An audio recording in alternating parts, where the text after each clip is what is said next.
Hello friends सकाल सकाल गोटे कचरा खाई सारा पर मो निजटी जल्दी भांगी जल्दी जल्दी नित्यकर्म सारी प्रभु प्रसाद पेट पूजा लगी पड़ी।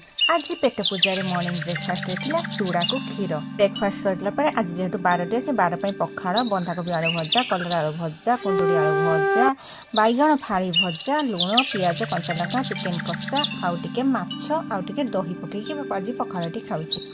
तेटा आमिष भोजन सबुठ अल्प अल्प नहीं कहीं मत आमिष निरामिष बिल्कुल भी भल लगे। आप मोर भिडियो जब भल लगे लाइक शेयर सब्सक्राइब निश्चय करें। रही जय जगन्नाथ।